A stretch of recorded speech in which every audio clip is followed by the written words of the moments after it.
Oi, minha gente, tudo bem com vocês? Muitíssimo prazer, eu sou a Keliana Fernandes. Bem-vindos e bem-vindas a mais um Sim, Você Pode. Do meu lado, nós temos aqui a arquiteta de pessoas que eu amo de paixão, admiro demais e que hoje, será que é a história dela que nós vamos conhecer? Ou será que ela é quem vai me entrevistar? Ai, como é que vai ser, Carol? Bem-vinda de novo. Fique aí e descubra. Faz o seguinte... Nós temos hoje aqui, ó, junto com a Caroline Reis, a arquiteta de pessoas, nós vamos falar com uma ativista pela causa das mulheres, tá? Que é advogada, ou melhor, ela é formada, bacharel em Direito, né? A Tarsila Francesca, que nome lindo, olha que nome nojento esse, vou te falar, hein? Capricharam, hein? Capricharam, papai e mamãe que vieram aqui ao vivo assistir também o nosso Sim, Você Pode.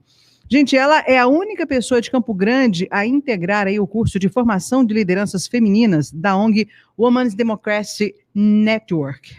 Tá bom? Então eu quero agradecer aí. Ela fez um estágio público, né, no Ministério Público também, está aqui com a gente. Ela se sensibilizou pelo grande número de mulheres vítimas de violência doméstica de lá para cá e se dedicou a estudar e orientar essas mulheres sobre os seus direitos. Já fez aí parte de muitos movimentos, inclusive estava comigo ontem numa reunião online com a secretária de Políticas Públicas para Mulheres no Estado de Mato Grosso do Sul, Luciana Zambuja, né? Ela é apoiadora aí das ações dessa subsecretaria. A Luciana ontem fez uma movimentação muito grande no Estado para programarmos o Agosto Lilás, como que vai ser aí o Agosto Lilás, que é dedicado, né, ao combate à violência doméstica. Antes de conhecer um pouquinho mais da história da Carol, porque hoje a gente vai contar a história da Carol, acabei entregando. Carolzinha, eu quero conhecer tintim por tintim de como você viveu, como começou todo esse ciclo, o que você fez, como você lidou com isso, por quanto tempo isso aconteceu, como você saiu disso e como é o depois. Eu quero a história completa. Então, hoje, você que é seguidora aí da Carol Reis, você que quer conhecer de pertinho todo o histórico da Carol Reis, é o momento. Conhece mais alguém que quer conhecer a história de uma mulher que inspira? Porque a Carol Reis inspira muitas mulheres e transforma a vida de muitas mulheres. Então, não deixe de, neste momento, compartilhar essa live, trazer mais gente para assistir. Conhece algumas instituições que deveriam assistir esse programa? Manda para elas aí através do nosso Facebook. Não deixe de compartilhar. É um conteúdo muito rico, um conteúdo que realmente vai tirar muitas mulheres da situação de opressão que muitas delas vivem. Como ela acabou de dizer agora há pouco aqui nos bastidores, se nós tivéssemos, tanto eu quanto você, nós tivéssemos acesso a um conteúdo como esse há alguns ou muitos anos atrás, talvez nós nem estivéssemos aqui. Mas, como você mesmo disse, né, completa você a tua frase, nem tudo é por acaso, né? A gente tem que dar algum significado, algum propósito para a nossa vida, para aqueles capítulos que a gente não tem controle, por aquilo que a gente não pode mudar. Antes de falar da sua história, eu quero conversar um pouquinho aqui com a Tarsila. Tarsila, quanto tempo você realmente se decidiu aí a ajudar outras mulheres? Há quanto tempo que isso acontece? Explica mais sobre o seu projeto aí de Mulheres Inspiradoras. Então, Keliana, primeiro, prazer imenso estar aqui com vocês, né? São iniciativas assim que a gente precisa mesmo de estar participando e de ter a divulgação para que outras mulheres também se sintam acolhidas e exista essa identificação mesmo para dizer, não estou sozinha nisso. Eu comecei realmente quando eu fui estagiária voluntária no Ministério Público em 2008. Então, assim, a Lei Maria da Penha estava muito no início. E aí, o que acontece? A gente fazia até o cadastro ainda dessas mulheres. E eu era muito nova, eu cheguei com a percepção errada de que até que aquelas mulheres seriam normalmente pessoas de baixa renda ou pessoas sem conhecimento, o que não tem nada a ver. Isso é um estigma que eu desconstruí lá dentro, porque a violência doméstica acontece pode acontecer em qualquer lar. Ela não escolhe renda, local, profissão. A mulher que está do seu lado pode estar passando por isso. E, assim, eram cenas terríveis. Cenas de mulheres, muitas vezes até indígenas, procuravam a promotoria, vinham com a cabeça arrebentada, de fora a fora, a gente tinha que atender. Então, é todo um suporte até psicológico, e como era muito embrionário aquela caminhada, né, estava muito no início, eu me sensibilizei. Eu nunca passei por essa situação, mas aquilo já foi uma semente dentro de mim. E você é casada? Não, sou solteira. Já foi casada? Não, mas tive um relacionamento já bem longo, de 7 anos. Uhum, certo. Diz para mim também o seguinte, como que uma mulher ciente dos seus direitos consegue quebrar o ciclo da violência? Olha, a partir do momento que ela consegue, né, se informar, porque eu acho que a informação é um pilar muito importante para ela saber realmente o que ela tem direito. A partir disso, quando ela percebe que ela está passando por alguma situação, né, de violência, e não precisa ser a violência realmente física, isso tem que ficar muito claro. Porque o ciclo da violência doméstica, ela começa com a violência psicológica, ela nem começa de cara com ninguém, o agressor ele não vai chegar já batendo na mulher, ao contrário. Primeiro ele mina a confiança da mulher, psicologicamente ele vai minando, vai falando de coisas que vão isolando ela, fazendo com que ele tenha normalmente o caráter manipulador, é uma característica muito marcante do agressor, ele tem aquela conversa de enveredando a mulher, né, por uma situação sempre galã, o príncipe encantado. Sim, ele é o sempre príncipe encantado, que ele é o único salvador, só ele que presta. Só ele vai te amar desse jeito. Sim, as suas amigas não prestam, a família também não, então ele vai isolando essa mulher. E a partir do momento que ela se sentir nesse... E também uma questão que eu acho que as mulheres, muitas vezes, elas acabam não percebendo, é um comportamento obsessivo até dos ciúmes. Porque muitas vezes as mulheres acham até, porque ele gosta de mim, então ele tem esses ciúmes e vai deixando. Então, é importante que essa mulher, se ela perceber algum comportamento desse, primeiro é tentar cortar esse vínculo, o que é muito difícil muitas vezes, porque às vezes já está num relacionamento que tem filhos, mas tentar cortar esse vínculo, e quando a gente até orienta a cortar, é realmente cortar. Não alimenta se ele te procurar com mensagem, não responde, tem que ser cortado mesmo. O melhor é bloquear, né?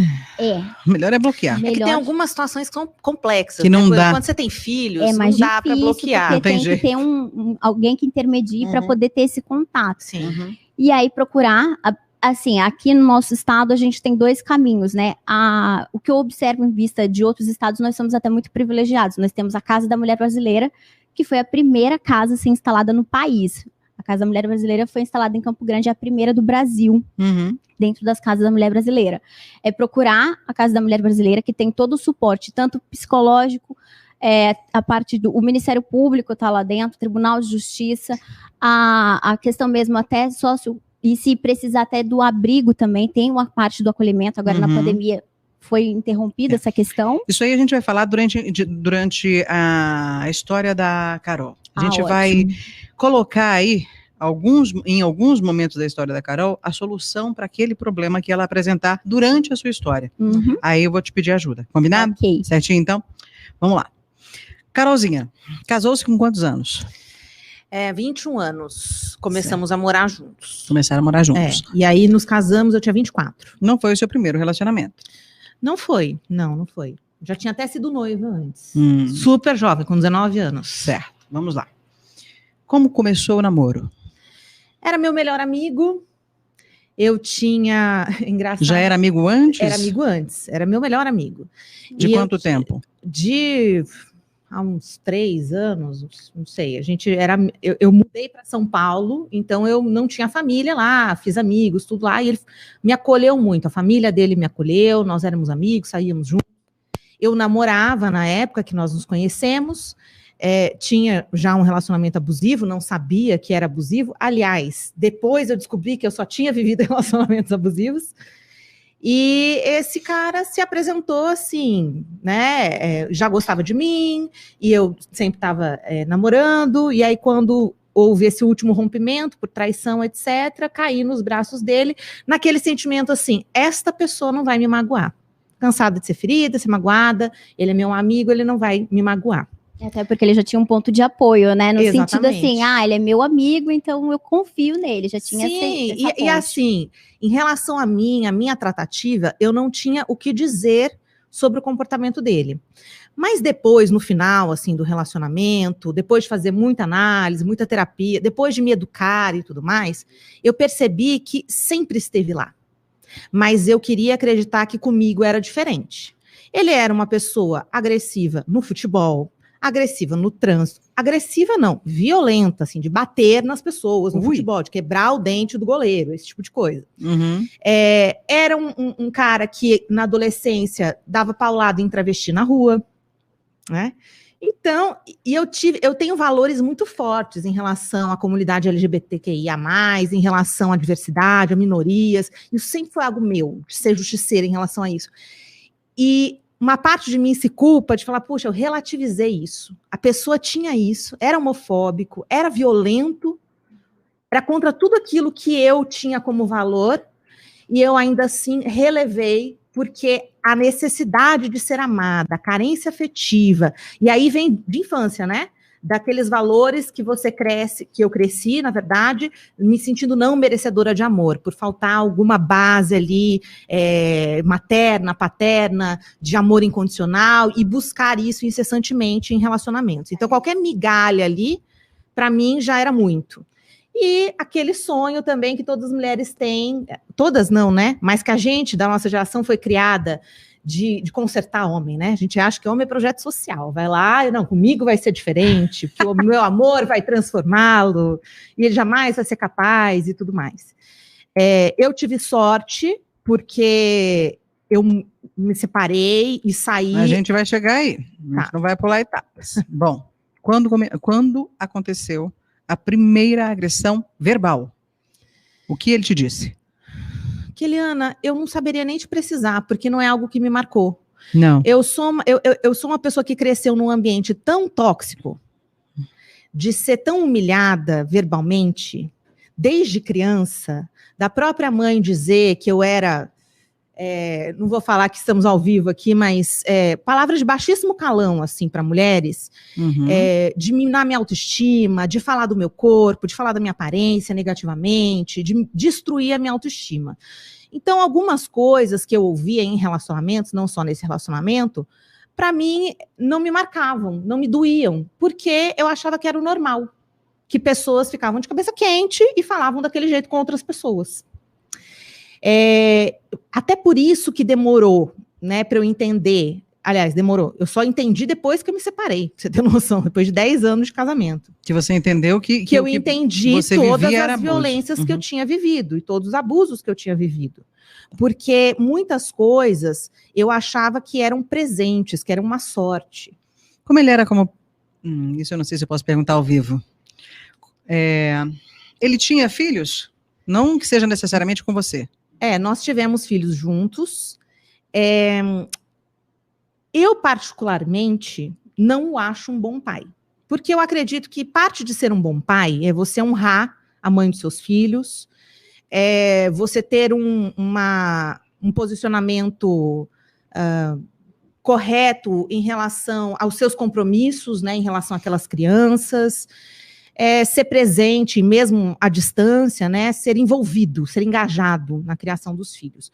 Acho que ele nunca foi, mesmo quando nós éramos casados, mas sempre foi visto pelas pessoas como um excelente pai. Até porque tem o pai de selfie, né, a gente fala, que isso é muito comum. No Instagram é lindo. Quando a gente saía, ele trocava as fraldas. Conheço alguns assim. Ele dava comidinha, ele levava para brincar. Então, nossa, que paizão. E eu adorava, porque eu descansava, né?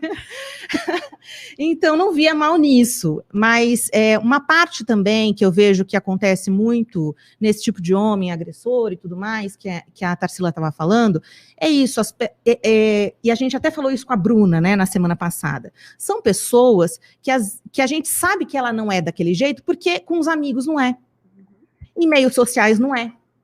Ele é na intimidade. Tanto que ali no Instagram, nas redes sociais, no cartão de Natal do final do ano, parecia a família da Margarina. Uhum. Muitos amigos nossos, nossa, que família linda, que maravilhoso, como ele te ama e etc. E eu queria muito acreditar nisso. E até não falava das coisas que ele me falava, dos abusos psicológicos, de como ele me colocava para baixo, da minha autoestima. Porque... Fala alguma coisa que você viveu mesmo de abuso psicológico, então. Não quando começou, mas alguma coisa que você hoje sabe que é abuso psicológico, para as mulheres entenderem. Às vezes ela está no comecinho, ainda não levou um tapa na cara, ainda não levou, não tentaram enforcá-la, não estapearam, mas ela já está sofrendo e não sabe. Ele... Até por saber que aquilo era um calcanhar de Aquiles para mim, ele atacava muito a minha aparência. Porque eu cresci com a minha família minando muito minha autoestima, minha parte física, falar que eu não era bonita, ou que eu não tinha o corpo ideal, etc. Então ele ia por ali, porque ele sabia que aquilo me afetava. E aí, por causa disso, fiz coisas terríveis, de tomar remédio para emagrecer, durante a gestação da minha filha, ter tanto medo de engordar, porque ele falou, homem nenhum gosta de banha, e eu engordei na gravidez do meu filho, né, do meu primeiro filho, e eu ficar com tanto medo de engordar, que eu comia super pouco, e tomava suplemento de vitamina, para não faltar nada para ela, e ficava muito obcecada, assim, será que tá faltando alguma coisa para ela, mas não queria comer para não engordar, tanto que ganhei 8 quilos na gestação, e era bem magra na época. 8 quilos só na gestação? Você tem noção, Keliana? Eu com 9 meses de gestação da minha filha, pesava menos do que eu peso hoje. Nossa. Meu Deus. Mas esse medo, né? E ele falava coisas assim, por exemplo, quem não dá assistência perde a preferência e abre a concorrência, e ele já é uma pessoa que me traía, e eu sabia disso, e relevava. Então, eu ficava muito tensa, como se fosse uma sorte, um privilégio estar com ele, eu tinha a honra de estar com ele, dele ainda me querer, mesmo eu não sendo essa pessoa desejável. E ele desqualificava muito a minha maternagem também, muito. Eu tive meus filhos, né, em São Paulo, não tinha família lá, não tinha rede de apoio lá, meu primeiro filho eu fiz o melhor que eu pude, fiquei muito sozinha nos primeiros meses, ele com 1 semana de nascido, o pai dele estava no futebol já, e eu sozinha com aquele bebê em casa, que chorava, sem família. A gente sabe que a maternidade tem seus desafios, né? E tudo aquilo que eu achava difícil era motivo para me desqualificar como mãe e me fazer sentir culpada. E ele te proibia de falar com as pessoas? Ele não... Como ele manipulava isso? Ele não proibia, mas eu fui muito engolida pela família dele. Então não foi uma proibição. Uma manipulação, né? Mas foi assim, eu fui sendo absorvida e me afastando da minha família. Porque até gostaria que a doutora falasse sobre isso, porque às vezes a gente vê assim muito, tem que ser uma coisa ativa, e a manipulação ela é mais complexa que isso. E eu, como uma mulher empoderada, né, dita como, né, uma mulher forte, tudo mais difícil, eu acho que se ele tivesse sido, tá proibido, não pode falar, eu teria falado, mas aí você não manda em mim, eu teria dado uma assim. Então, acho que foi muito mais sofisticado esse método, então, sabe? Explica como, porque pode ter muitas mulheres vivendo assim. Bom, fim de semana, muitos programas com a família dele, né? E aí tinham, às vezes, situações de Natal, de alguns momentos que eu queria vir para Campo Grande, porque eu morava lá, e aí ficava aquela coisa, o pai dele não queria, etc. Eu tinha que negociar muito, e eu conseguia negociar porque os meus avós eram idosos, e aí eu falava, puxa, não sei quanto tempo eu vou ter com eles, e aí conseguia negociar, e ele vinha e tudo mais. Com os meus amigos, acabaram virando os amigos dele, né? Alguns amigos meus, ele tinha ciúme, né? Porque naquela turma eu namorei uma das pessoas, e aí aquela pessoa ia estar no meio da turma, então ficava criando dificuldades, assim, ele não ativamente, não falava direto, não vai, né? Até porque eu acho que no meu caso eu não aceitaria, acho que eu ia querer fazer o oposto para, né, confrontá-lo. Mas foi chegando um momento que foi tão natural esse afastamento, certo, de chegarem amigas minhas em casa, por exemplo, eu tenho uma das minhas melhores amigas chegar em casa e ele chegar do trabalho e passar reto e desligar a luz da sala, e a gente na sala conversando. Então, eu comecei a ficar constrangida de chamar amigos em casa, porque eu sabia que ele ia entrar, não ia falar, ia tratar mal, e aí eu não chamava mais, porque eu ficava sem graça. Entendi. Então, nem percebi. Foram situações que, quando eu vi, como é que eu vim parar aqui?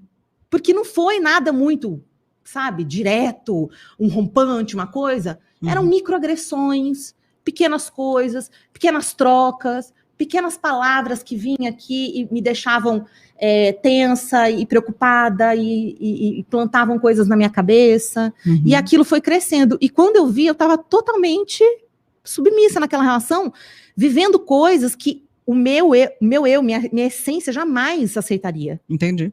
Porque eu sou uma mulher, desde sempre, forte, determinada, que fala o que pensa. E no final, eu não era mais essa mulher e eu não vi isso acontecendo. Eu não vi. De repente, eu não era mais eu. E quando eu fui para a terapia e para análise, que eu fui me reconectando com esse meu eu comecei a não ser mais interessante para ele. Engraçado, parece que eu estou assistindo a minha história. É o ciclo. E eu acho legal a gente falar sobre isso, Keliana, desse jeito, esse tipo de exemplo, porque a violência tem várias formas, né? Uhum. Então a gente pensa sempre que é assim, a moça boazinha, que não diz não, que é submissa, que foi criada no cabresto, não sei o quê. E não necessariamente.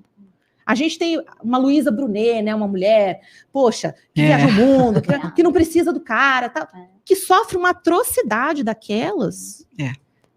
Então, tá nos detalhes, né? E eu acho importante a gente falar desses detalhes, porque a gente não quer se reconhecer. Hoje eu vejo que meu maior desafio é eu não queria me reconhecer. Nessa situação. Gente, eu tô achando muito, muito interessante. Não é que eu tô achando engraçado, eu tô achando irônico, né? Que a gente se conecta muito, né? Parece a mesma história, parece a mesma história. Eu tenho certeza que você que tá assistindo aí, tá pensando a mesma coisa, gente, mas eu tô vivendo isso. Ele ainda não me bateu, ele ainda não me deu uma porrada, mas vai chegar o momento. Se não chegou, e você não acordar para a vida, vai chegar o momento. Porque uma coisa que eu aprendi foi que se eles prometem, eles cumprem. E tem o morde-a-sopra, né, Keliana? O morde-a-sopra. Vamos falar sobre ele já? Então, mas deixa eu mandar um beijo aqui, interagir. Como a gente está ao vivo, a gente interage, o pessoal participa mais. Eu quero mandar um beijo grande aqui para nossa amiga em comum, Noêmia Frazão. Ela que é uma mulher super empoderada também. Coloca aí o recadinho da Noêmia para a gente ler, por favor. Noêmia. A Noêmia está aqui, ó. Por isso que eu amo tanto essa Carol, conseguiu pegar a própria dor, transformar em missão de vida e exemplo de vida. E por isso que Deus amou tanto a nós, que deu seu filho por nós, e a capacidade do ser humano de, obrigada, hein, refazer a sua história. Obrigada. Olha, eu falei um negócio legal aqui, homem dessa geração não está pronto para mulheres empoderadas. Isso. E eu acho que existe um alvo também, né? Porque o desafio é maior. Eu acho que tem dois perfis de homens. Tem aqueles que eles atraem, ele olha assim, essa aqui é vulnerável, essa aqui eu vou pegar. E tem aquele que ele olha, aquela mulher que é empoderada, que é forte, e ele vê uma brecha de vulnerabilidade, e aí fica mais gostoso, é mais desafiador para ele oprimir, né? Verdade. Anaína, obrigada pela audiência, um beijo para você, o Alex Xavier que está aí com a gente também, o Valcides Anastácio também está aí com a gente, acompanhando. Tem mais gente aqui também no meu Facebook. Põe o do Estado Play para a gente dar uma olhada aí, o Caio, fazendo um favor. Um beijo para o Gilberto, para Marilza, que também está com a gente. Um beijo. Esse é o Estado Play, Caio? Então tá. Quem mais? Bom, daqui a pouquinho a gente fala mais aí. Se você quiser interagir, fica à vontade, tá? Quiser interagir, falar com a gente aqui, contar uma história, algo que você viu acontecendo, pode não ter sido contigo, não precisa ter sido exatamente com você, pode dizer. E a gente vai conversando a respeito aqui ao vivo, pelo menos durante uns 40 minutos a gente vai fazer isso. Não sei há quanto tempo a gente está no ar, mas vamos ficar no ar pelo menos até umas 10 para 7, pelo menos, ok? Vamos lá. Tarsila, fala para a gente um pouco sobre isso. Então, a gente nota muito da história da Carol que já tem, assim, várias coisas características, né? Quando você perguntou do isolamento, não era um isolamento explícito, porque ele já sabia que ela ia contra-atacar, sendo uma mulher tão empoderada. Mas era um isolamento, porque você estava fora do seu ambiente, da sua rede de contato, da sua rede de acolhimento familiar, estava em outra cidade, outro estado, não teria como você estar em contato direto, ou alguém que tivesse um familiar seu, te orientasse, né, uma mãe, um familiar, uma tia, quem fosse, fala assim, você não acha estranho isso? Isso aí tá errado. Porque eu já presenciei comportamentos de namorados de amigas e eu falei, escuta, vem cá, você acha normal ficar toda hora te perguntando onde você tá, como é que é? Porque quem tá ali do lado, que tipo é a sua rede de suporte, pode dar um estalo maior. E ele te isolou realmente, porque ele tava... você estava fora da sua rede de contato. A minha família inteira rompeu comigo, brigou comigo por causa dele. Por quê? Porque ele já também tinha ele também preparou um perfil do que, se ela contasse a história, como era a família Magna, falou assim, ela é louca. Porque é a frase, se você tiver num relacionamento Essa que eu mais escutei. que o ex falar, se você falar assim, minha ex era louca. Gente, abre o olho, mulher, abre o olho. Inclusive, fica a dica para vocês, mulheres, que estão se relacionando com homens que já foram casados, ou que já se relacionaram com qualquer pessoa que seja. Gente, relacionamento, quando você vai contratar um funcionário, você não pede referência? Por que relacionamento você não pede? Quando eu conheci meu marido atual, a primeira coisa que eu fui avaliar era como era o relacionamento dele com a ex-mulher dele, com a mãe da filha dele. Nossa, mas isso é difícil, hein? Mas foi a primeira coisa. Como é que a gente ensina isso para as mulheres, hein? Inclusive, é uma pessoa maravilhosa. E eu busquei referências. Perguntei, né? Sondei com ela. E aí? Ela falou, não, uma pessoa ótima, não sei o quê, não, são amigos. Então, pô, eu me senti segura. Falei, puxa, é um cara que respeita a mãe da filha, é um cara que prioriza a filha. Então, nós namorávamos em cidades diferentes, mas quando eu vinha pra cá, se ele encontrar com a filha, era fim de semana da filha dele, desculpa, a gente não vai se ver, porque é meu fim de semana com a minha filha. Ele nunca abriu mão do momento com a filha para ficar com mulher. Entendeu? E isso para mim já foi um grande ganho. E eu vejo que as mulheres que às vezes se relacionam com homens que têm filhos de outros relacionamentos, competem com a criança e não se enxergam naquela posição. A mãe é você, minha amiga. Pode, não pode. Então hoje a ex-mulher é louca, a ex-mulher é chata, é exploradora, é aproveitadora, quer pegar aqueles R$300 e vai sair gastando, né, em champanhe. Nossa Senhora! Porque realmente, né, dá para comprar. Pode ser você, amanhã pode ser você, porque tem uma coisa importante, as pessoas se levam das relações. Este homem, ele saiu da relação com essa mulher e ele vai se levar ele mesmo para a relação com você. Então, em algum momento, quando acabar a fase da lua de mel, que todo mundo passa, e ele também passou com essa outra mulher, você está olhando assim, qual é o caráter, quais os valores, o que norteia as ações desse homem. E as ações desse homem toda vez que ele for desafiado ou alguém falar alguma coisa contra o que ele pensa, ela vai ser louca. Ele vai desqualificá-la. Ele vai colocá-la no lugar dela. Ou vai acabar com a autoestima dela se ele não for um homem à altura dela. E aí tem a outra presença muito marcante, que é a questão da violência psicológica, que era muito forte, quando pegou bem o ponto fraco em relação à aparência. Entendeu? Desconstruiu ela da forma assim... e da maternidade, que eu acho que é um calcanhar para qualquer uma. Inclusive, a gente tem um problema com essa coisa da violência psicológica, né, Tarsila? Porque é algo que ainda não foi sancionado, mas já passou pela Câmara dos Deputados, dos senadores, pelo Senado, que é qualificar a violência psicológica. Porque a Lei Maria da Penha fala sobre... mas muito não subjetivamente. É verdade. O Código Penal não qualifica o que é, efetivamente. Então, você não consegue processar. Como você penaliza isso, né? Penalizar. Muito subjetivo. Verdade. Ou conseguir uma medida protetiva. Sei lá, entendeu? Não dá. É muito que difícil. pé que tá isso? E o que muda depois que isso for para frente? Então, tá em andamento. A gente espera que isso realmente dê celeridade, né? Eu falo que, assim, o problema das leis em relação às mulheres é que, assim, o boom é março e agosto. O resto do ano fica aquela lentidão, assim, que é uma loucura.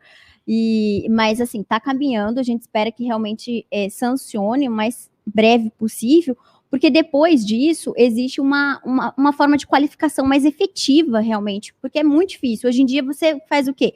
Print de celular, alguma coisa assim, porque é uma coisa tão bem elaborada, porque, como eu disse, o perfil do agressor é muito manipulador, e a primeira parte do ciclo da violência é o psicológico, para minar essa mulher da forma da autoestima dela, do psicológico dela, para que quando ela apanhar, ela não sinta isso, porque ela já está tão com a defesa já baixa, que ela já não vai ter aquela coisa de reagir, porque o primeiro ciclo, realmente, a primeira parte do ciclo é a violência psicológica, é bem característico. E tem uma coisa que está presente na maioria dos agressores também, além dessa violência psicológica em relação à aparência, é a violência psicológica em relação ao sexo. Eles te chamam de puta, te chamam, eu tô falando ao vivo mesmo, eu sei, mas a gente tem que chocar, essas mulheres precisam saber que elas não podem serem chamadas assim, de vadias, de nada disso. Até a violência sexual, realmente, dentro porque tem mulher que acha que ela é obrigada. Obrigada, né? Não é, mulher não pode ser obrigada a nada, gente. Eu diria assim, no meu relacionamento, essa foi a violência que eu mais sofri durante esses anos. Até por ser traída, eu sentia que eu não tinha outra opção.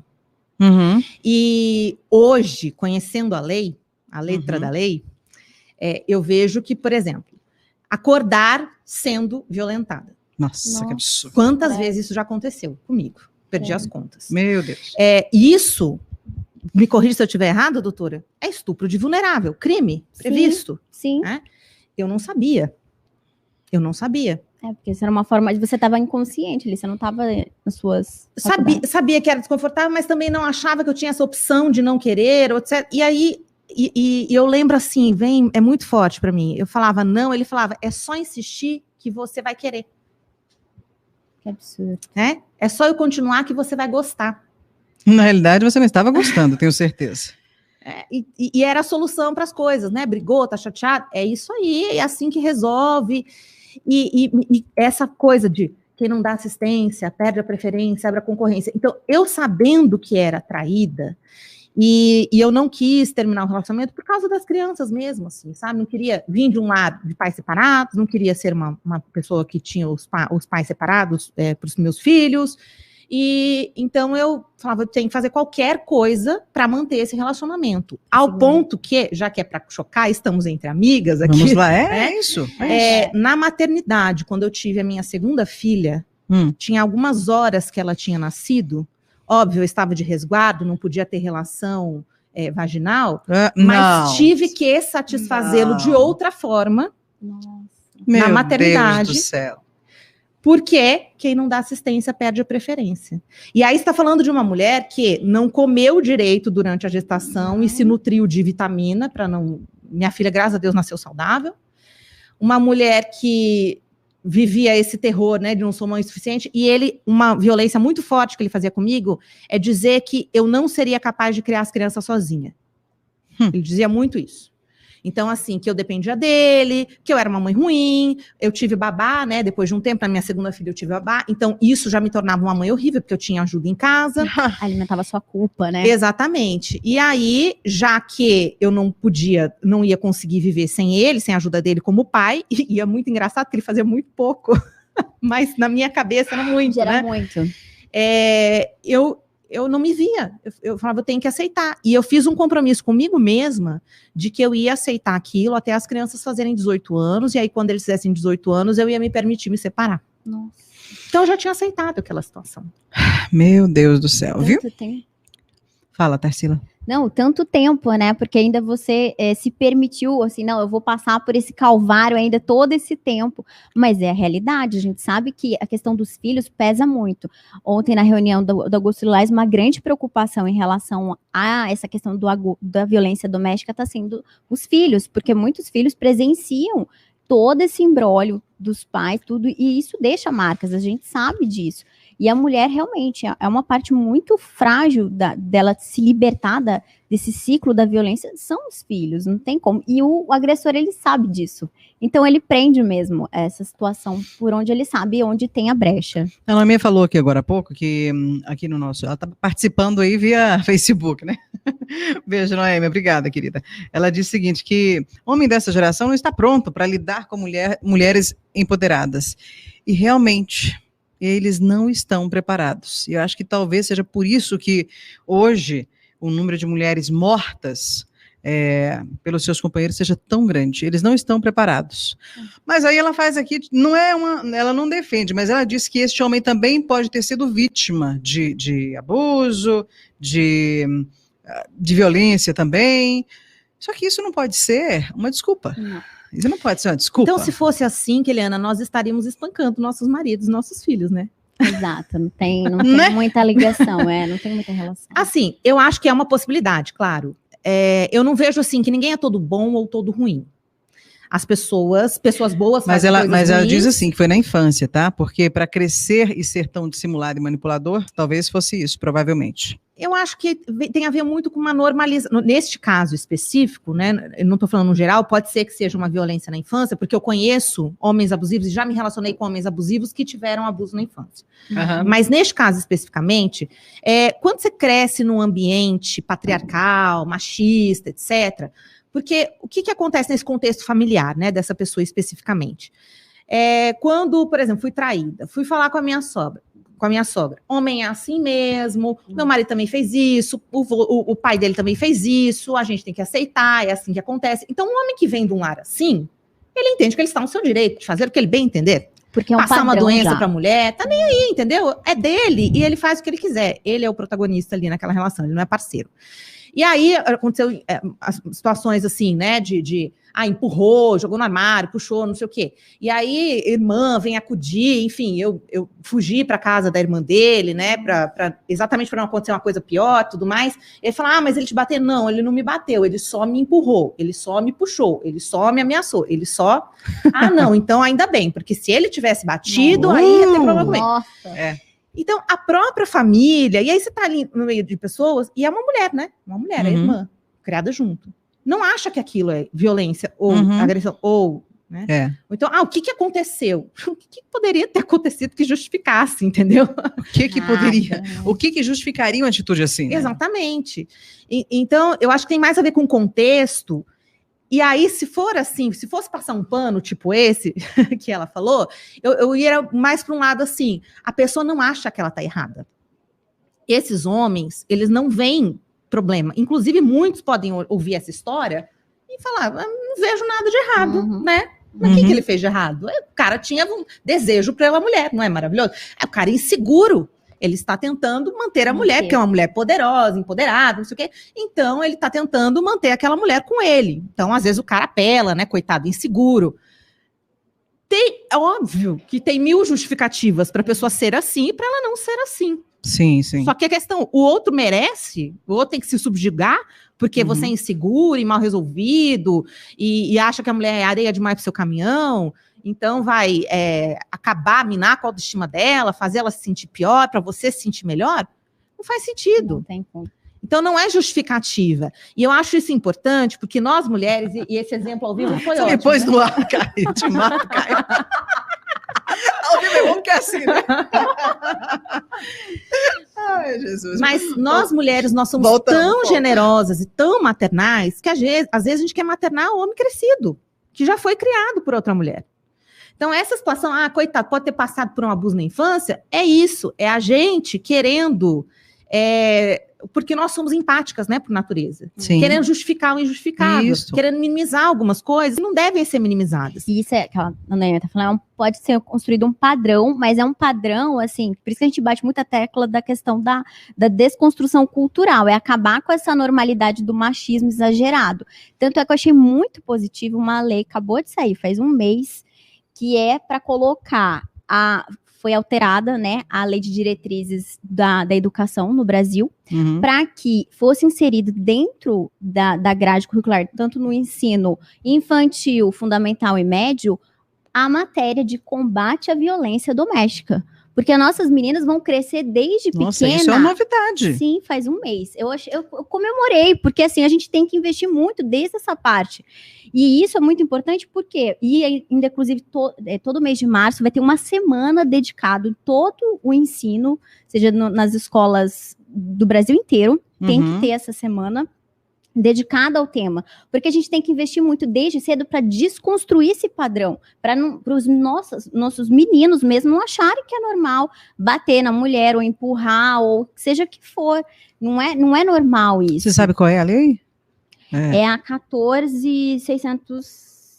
Então nós temos agora uma lei agora que já nos deixa mais tranquila, né? Porque realmente as crianças recebendo isso, elas vão começar a perceber dentro de casa se o pai está fazendo algo assim ou não, vão contar para a professora vai entrar. Gente, isso é muito legal. Já percebeu criança pequena na escola?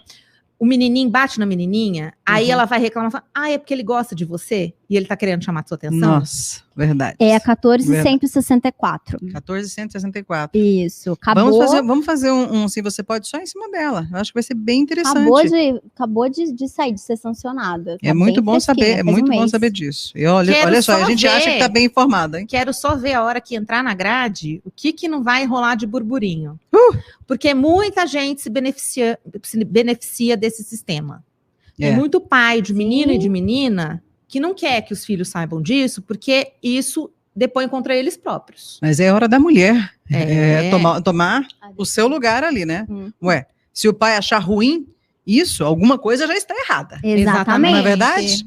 Se o pai achar ruim que a criança aprenda na escola o que é violência doméstica para evitar que aconteça com ela própria, Isso. algo já está errado. Mamãezinha já coloca aí as barbas de molho. Apareceu até uma matéria do menino em Minas Gerais, de 14, 13 anos, que ele denunciou o amigo do pai, 12 anos, denunciou o amigo do pai que o violentava há 3 anos, porque ele viu uma matéria na televisão falando sobre abuso, e aí ele identificou que era aquilo que ele sofria, Meu Deus. e ele contou para uma tia, Uhum. e aí conseguiu finalmente ser defendido. Então, eu passei também por violência sexual na infância, etc. É isso, a gente não ouve, as pessoas não falam, você não sabe o que é aquilo. Por isso que a informação é importante. E muitas coisas durante o meu relacionamento, não só esse, mas outros, aconteceram porque eu não sabia que aquilo era problemático. Eu achava que aquilo era parte de ser casada, que aquilo era parte de se relacionar, que aquilo era parte de ser objeto de desejo de um homem. Uhum. Eu não entendia que aquilo era errado. Tanto que eu fiquei com problemas de entender a relação sexual como algo que envolve amor.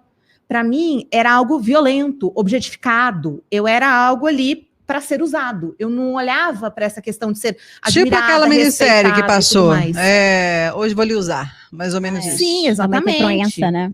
Então, eu criei um relacionamento com isso deturpado, que não era relacionado à intimidade, à confiança, a amor, a carinho, a vulnerabilidade, a entrega. Porque o seu padrão Era um jogo de poder. era diferente, né? Era desconstruído. Era um Exatamente. padrão diferente, como você veio desde a sua família, vivenciando tudo. Quando você chegou na fase de se relacionar, né, afetivamente, você transportou isso para o relacionamento. Exatamente. Então, isso é difícil. Carol, eu quero mandar um beijo aí para a vereadora Leandra Brambila. Ela é vereadora lá na cidade de Dourados, está parabenizando aí pelo tema, diz que é muito importante. Quero mandar um beijo para o Matheus Oliveira, seguidor da gente aí, que sempre participa também e compartilha. Obrigada mesmo. Agora, para a gente encerrar, Carol, quando aconteceu o primeiro tapa ou a primeira agressão física mesmo? Como é que foi? Foi uma discussão, por questão da traição dele, etc. E aí ele me arremessou na parede, no armário.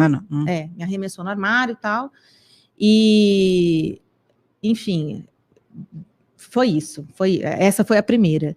E tiveram situações assim, de eu sair, de ameaça e Qual tudo foi a mais. tua reação na hora que ele te jogou na parede, te jogou no armário? Você se machucou? Eu fisicamente e psicologicamente, roxo, a gente sabe, né? Fica roxo, né? Apertão, tal. Mas eu fiquei muito desorientada, porque eu sofri violência na infância, né? Física, sexual e tudo mais. Então, eu sempre tive muito medo de apanhar. Mas um medo, assim, irracional. De acontecer várias vezes de ex-namorado, por exemplo, levantar a mão pra mim, e da pessoa levantar a mão, eu entrar em tanto pânico, começar a chorar tanto, que a pessoa se perdeu ali, sabe? E Sim. não aconteceu. Então, se ele tivesse levantado a mão, talvez isso teria acontecido. Como ele fez outra coisa, eu fiquei tão sem reação e eu não consegui conectar que aquilo era... Eu entendi que ele me poupou. Eu entendi que ele foi caridoso, generoso, bondoso não comigo. Não te dando um tapa na cara. Porque ele me poupou de me bater, só me apertando, me arremessando. É muito doido conjecturar isso, tá, gente? Que eu tô elaborando aqui. Mas é isso. Eu senti que ele não era tão ruim, que ele estava me poupando. Porque distorce, né? Faz parte do ciclo da violência. A mulher, ela até se culpa. É como se, não, eu tive alguma parcela de contribuição sobre isso. E o meu medo era o tapa. Eu tinha medo do tapa, sabe? Eu tinha medo do soco, do tapa, desse tipo de coisa. Então, ali... óbvio, eu não gostei, reclamei, foi um quiprocó, aquele escândalo, né? Mas eu achei que fui poupada. Eu achei que ali tinha uma misericórdia, sabe? Quando você entendeu que você estava em perigo, que a sua vida estava em perigo? Quando eu me separei. Porque quando eu me separei, ele pediu o divórcio, só que já tinha acontecido da gente se separar, ele vivia a vida que ele queria viver, né, de solteiro e tal, e ele voltar e eu estar esperando. E desta vez aconteceu diferente. Eu conheci meu marido atual, totalmente, né, coisa.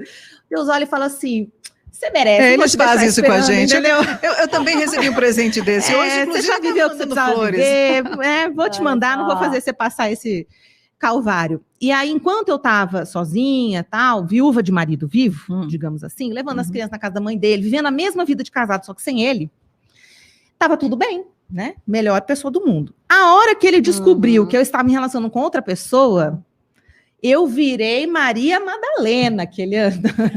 Então, o negócio ficou brabo. E, por exemplo, na nossa audiência, ligava, ameaçava, falava coisas horríveis, tenho gravado tudo, mas ele, na nossa audiência de divórcio, eu mandei a advogada com procuração e eu não fui. E ele me seguiu na rua. E falou, eu sei onde você tá tal carro, atrás de tal carro, na frente de não sei aonde. E eu entrei em pânico ali, entrei numa loja de celular, tal, estacionei, entrei, fiquei lá, esperei a audiência, e ali eu falei, e a irmã dele morava no prédio da frente.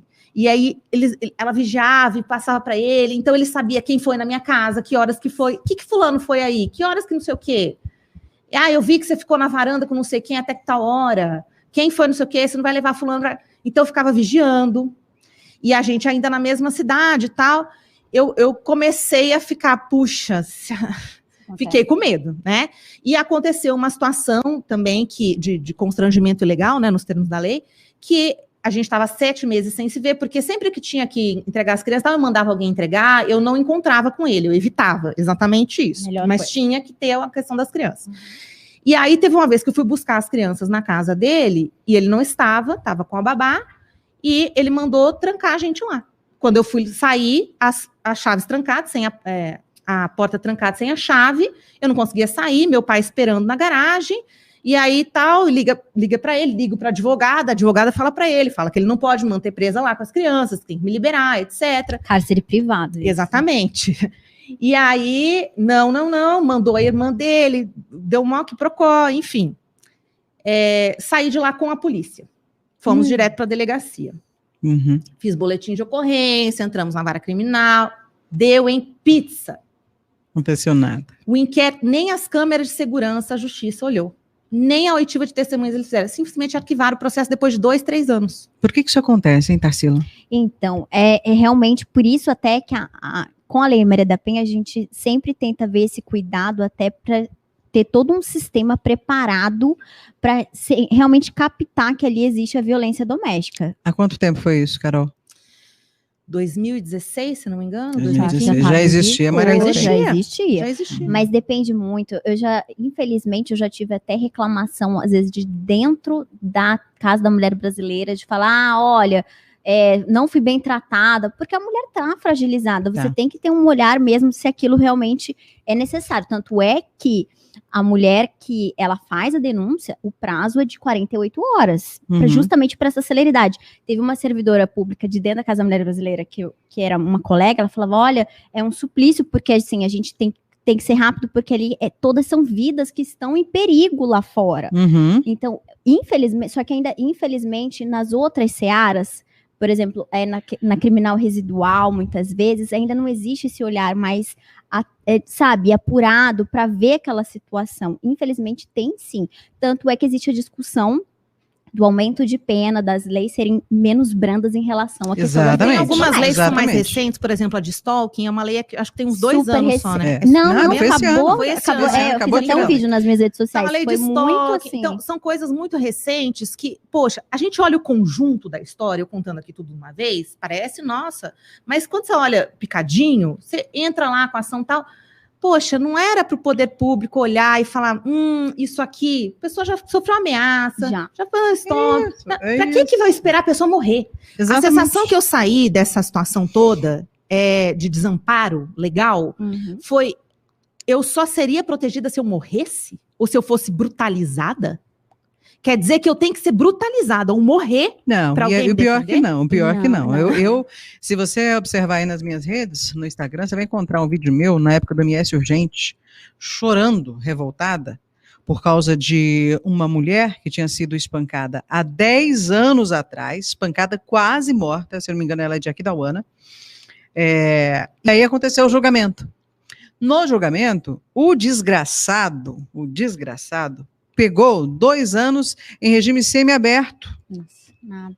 E o pior de tudo é que ela estava casada, ela já tinha uma família, depois disso tudo ela se refez, ela conseguiu não morrer, e eu digo isso no vídeo, o pecado dela foi não morrer, porque ela saiu de lá como se ela fosse uma vadia, uma prostituta. Exatamente. Entendeu? Exatamente. Isso foi ela quem falou na reportagem. Então, é um negócio tão absurdo que ainda acontece, que nós mulheres não podemos assistir isso. E eu vou te falar, um dos motivos de eu ter colocado Sim, Você Pode no ar, e de ter tentado buscar, estou buscando ainda uma forma de ajudar essas mulheres, além da minha história, são tantas histórias tão absurdas que eu já dei notícia, tantas absurdas que você não acredita que isso é real. E tem uma outra que eu vou contar daqui a uns dias. Eu estou ainda apurando, porque enquanto eu não tiver totalmente o lado o outro lado da história, eu não dou a notícia. Isso eu faço questão, principalmente nesse caso de violência doméstica. Mas assim, é absurdo demais, é muito absurdo. Mas o que a gente quer dizer é o seguinte, que não são todos os casos que são assim. E se está incomodando você que tenham casos assim, a gente vem para a nossa rede, né? Publica mais o nosso Sim, Você Pode. Vamos ajudar outras mulheres, vamos fazer com que essas mulheres entendam o que elas estão vivendo antes delas morrerem, antes delas serem espancadas, né?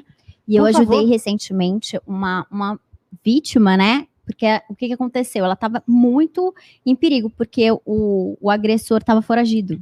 Ela estava assim em pânico, a família me pediu ajuda, e aí a gente conseguiu com que tivesse uma celeridade e a polícia recapturou ele, porque assim, ela estava completamente em pânico. A própria filha dela depois entrou em contato, me avisou, olha, capturaram, tá tudo ok, muito obrigada.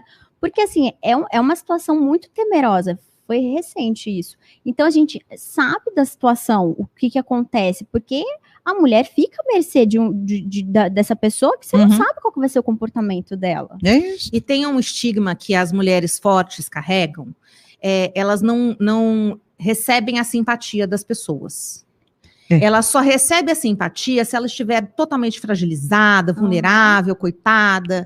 Então, se é uma mulher, né, inteira, ela não recebe essa simpatia. Então as pessoas duvidam. Nem foi tudo isso, porque ela tá bem. Será que ela mereceu? Será que ela... ela é difícil também. Ela é problema. Aquela fulana é problema. O cara... Será que ela não tava com a roupa curta? E aí ela, né? Aí ela deu um motivo, ensejou, ela deve ter. E o pior é que isso não vem só de homens, né? Infelizmente vem de alguns tipos, vem de algumas mulheres. Sim. O julgamento, né? Mas eu vejo também que, assim, as pessoas que me carregaram nessa caminhada, quando eu passei por isso, foram mulheres. Então eu me senti muito abandonada por mulheres nessa trajetória. Mulheres que eu contava, que eu esperava que me defendessem, ou que empatizassem, me abandonaram, mas tiveram outras que me carregaram, sabe? Nessa situação toda.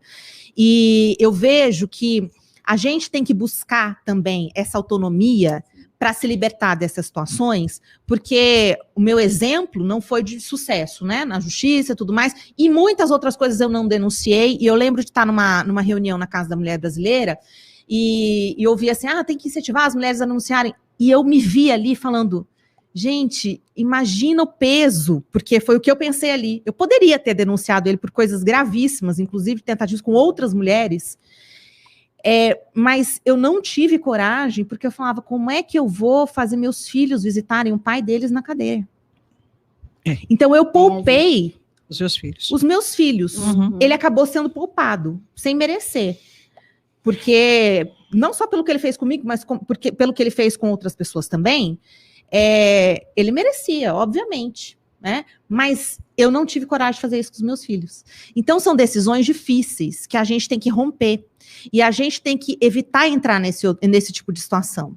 E eu fico pensando, ele é um namorador serial, né? Tem sempre pretendente. Eu falo, gente, como é que pode? A pessoa não tá vendo a forma como se relaciona com os filhos, com a mãe. Né? Como é que a pessoa não enxerga, né? Tá vivendo iludida. Mas é por isso, porque já é um padrão de desconstruir a relação passada. Então, é sempre a mulher. Como é sempre a mulher que ele não é culpado. Esse júri popular que a gente estava falando antes, o júri popular que libera um cara, condena ele por lesão corporal grave ao invés de tentativa de feminicídio, sendo que a mulher foi quase morta. aguenta. Sim, que Mas é é o júri visto. popular que deu lesão corporal, não foi o juiz, foi o júri Uhum. popular. Então, se as pessoas não começam a olhar com a seriedade, com a gravidade que é as microagressões, as reais agressões, qualquer que seja, o desrespeito, a desconsideração pelo outro, se não começar a olhar isso de uma forma problematizada, falar, é muito mimimi, não pode ir lá. Não pode mesmo. Não pode, tem que problematizar. Sim. Tem que falar, tem que pôr a boca no trombone. Porque senão a gente fica passando pano e o limite é o que cada um aguenta. É isso.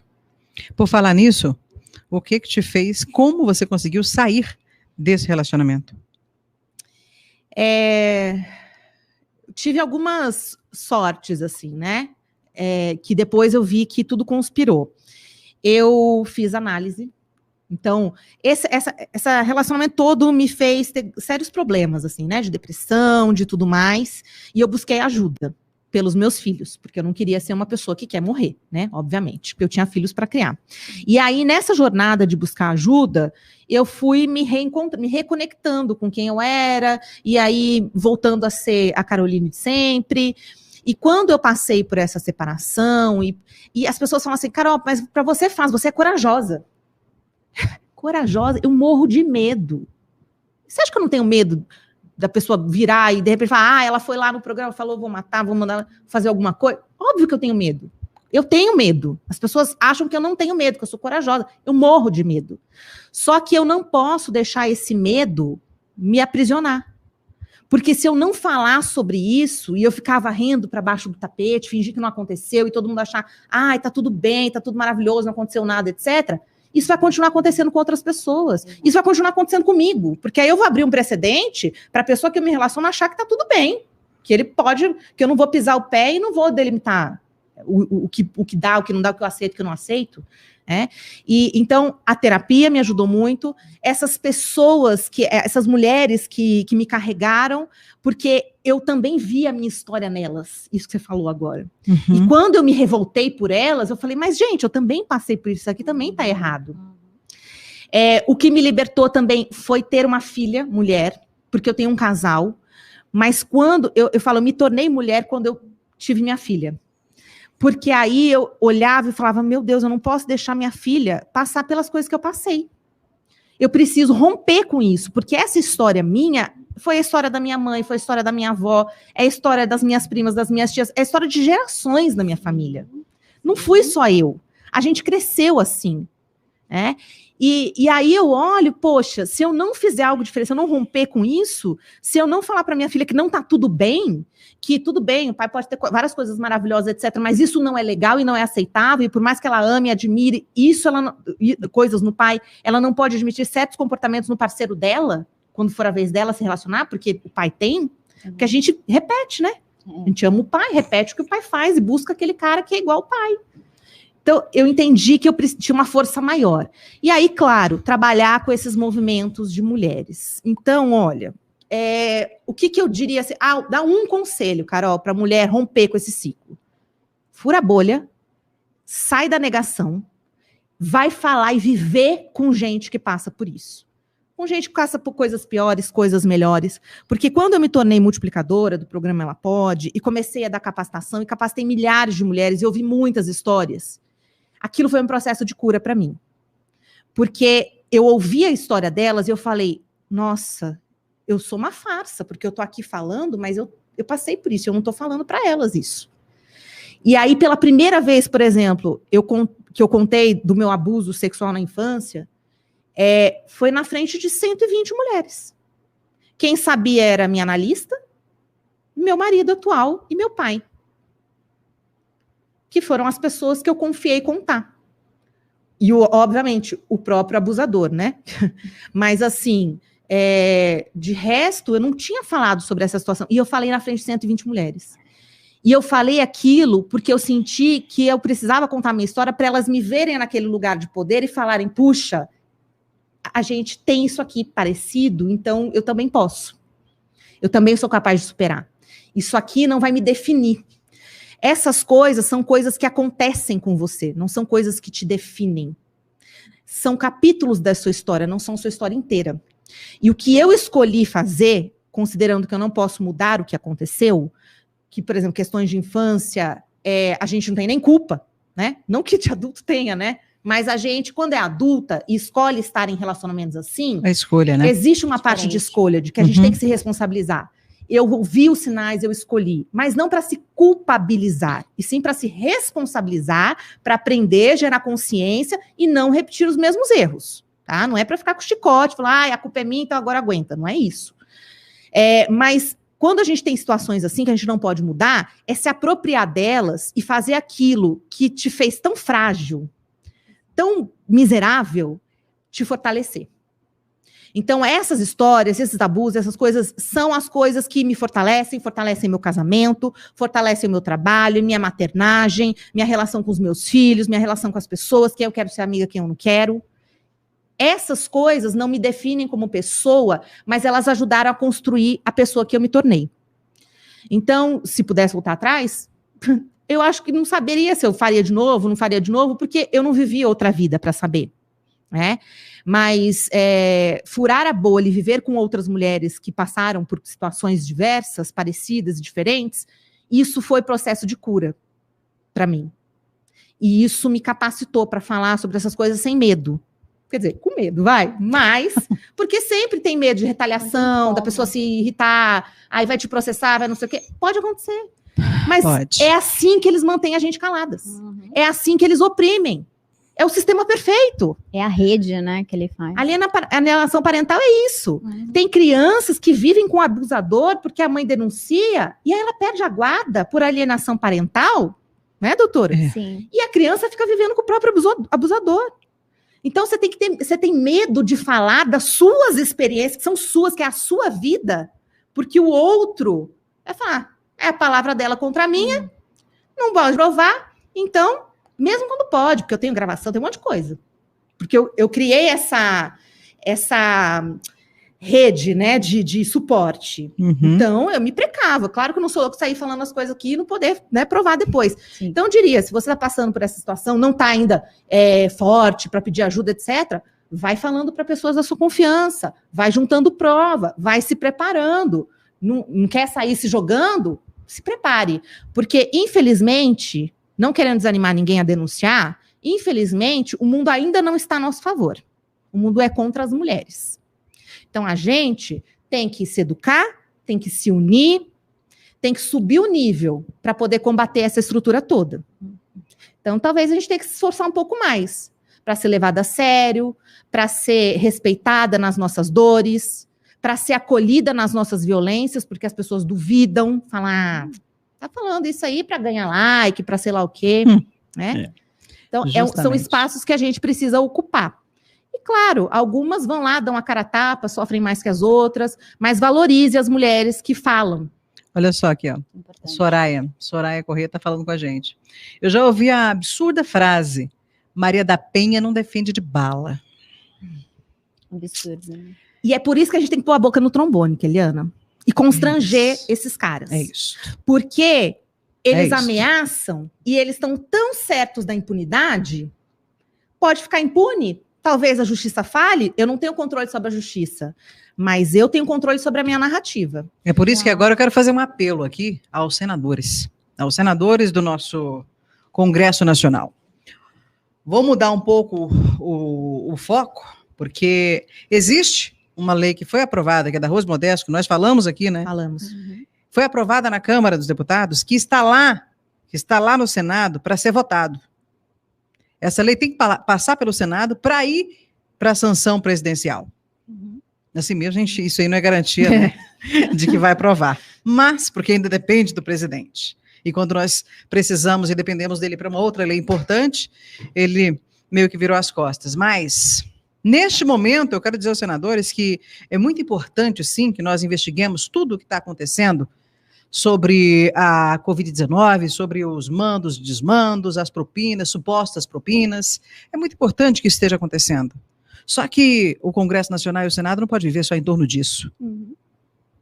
Eu já estou com nojo de assistir certos canais de televisão que só falam sobre isso o tempo inteiro, que não têm a coragem de mostrar outras coisas que estão acontecendo no Brasil. Não está acontecendo apenas a CPI da Covid-19 no Brasil. É importante que todos saibam disso. A gente só vê isso em tudo quanto é lugar. Nós temos uma lei importantíssima da Arroz Modesto que não vai resolver, mas vai melhorar um pouco mais, que vai endurecer um pouco mais as penas para os caras que matam as suas companheiras, que cometem o feminicídio. Isso tem que ser aprovado, tem que ser colocado em pauta e tem que ser aprovado. Então, eu já estou conversando com a Simone Tebet, a Soraya Tronic, que são senadoras aqui do nosso estado, que são muito engajadas nas causas das mulheres, sim, mas elas são 2 andorinhas lá dentro, né? Nós temos outras 11 senadoras apenas, que tenho certeza que todas querem que isso seja votado o mais rápido possível. Mas vamos fazer um pouquinho? Menos circo, mais trabalho. E assim a gente termina o nosso Sim, Você Pode. Carol, obrigada. Olha, obrigada pelo seu depoimento, obrigada por contar, obrigada por você estar com a gente aqui. Que bom que eu acabei me inspirando em algo que era teu e não sabia e criei o Sim, Você Pode. E hoje você é dona do Sim, Você Pode, tanto quanto eu. Eu sou muito grata por você estar com a gente aqui. Obrigada, tá? Obrigada mesmo. Parece que eu ganhei. Não vale chorar. Parece que ganhei uma irmãzona. Gente, eu consegui fazer aquele Ana Fernandes chorar, meu Deus do céu. A gente se vê, né? A gente se vê em você. A gente se reconhece, né? A gente se reconhece e isso emociona a gente. E a gente emociona, Keliana, porque a gente sabe como é difícil carregar algumas coisas sozinha. Algumas responsabilidades, porque a partir do momento que a gente vê a luz, não dá mais para fingir de cega. E aí a gente abraça uma causa e parece tão difícil, só que com o tempo que a gente vai na luta, a gente vai se reconhecendo, encontrando outras. E é muito importante de ter essas vozes, porque as mulheres, tem milhares que estão até assistindo, que elas também se identificam com essas histórias e percebem que, assim, poxa, existe luz no fim do túnel. E às vezes elas não sabem o que estão passando, ou elas já estão conscientes do ciclo da violência, mas elas precisam, será que realmente é possível sair de tudo isso? Então, por isso que é muito importante iniciativas como a de vocês, para estar mostrando para essas mulheres que elas podem sim ser fortes e sair do ciclo da violência. Então, é muito importante mesmo. É isso. Então, meninas, vamos fazer? 1, 2, 3 e... Sim, você pode! Fomos! Ai, obrigada, gente. Foi lindo.